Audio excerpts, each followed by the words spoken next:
DJ राजा बड़ी घरदौड़ चौक। DJ राजा बड़ी घरदौड़ चौक। अखन अहाँ सब सुनि रहल छी अमजन म्यूजिक की शानदार प्रस्तुति।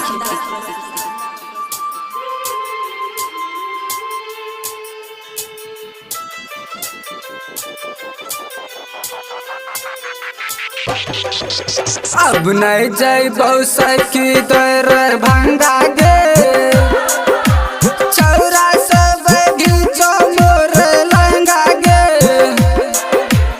अब नहीं जइबौ सखी तोर भंगा गे छौरा सब घीचो मोर लहंगा गे।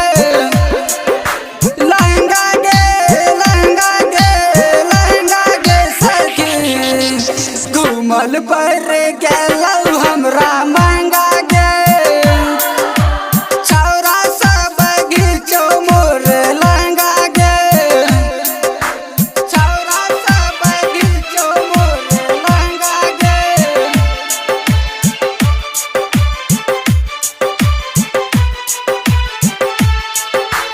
डीजे राजा बड़ी घरदौड़ चौक। डीजे राजा बड़ी घरदौड़ चौक।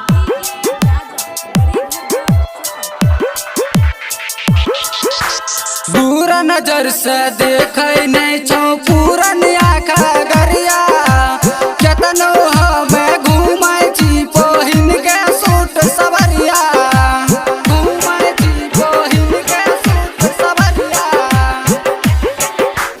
बुरा नजर से देखै नहीं छौ पूरन आँखा गरिया केतनो हमें घूमै छी पहिन के सूट सवरिया।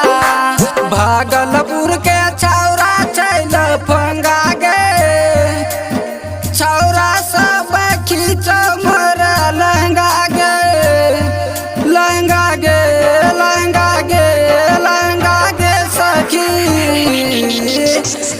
अब नहीं जइबौ सखी दरा भंगा गे छौरा सब खींचो मोर लहंगा गे छौरा सब खींचो मोर लहंगा गे।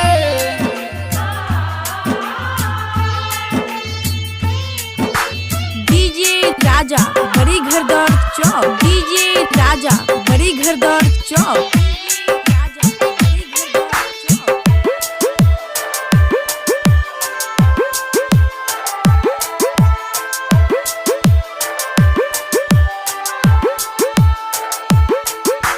मधेपुरा सहरसा गेलौ हमें पटना दरभंगा के मपुना केला करो रोज घटना करो रोज घटना।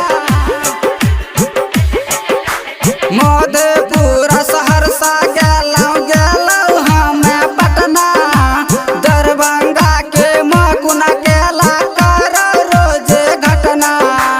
ललितो को हे घूमे चल नालंदा गे छौरा सब खींचो मोर लहंगा गे लहंगा गे लहंगा गे लहंगा गे सखी। अब नहीं जइबौ सखी दरा भंगा गे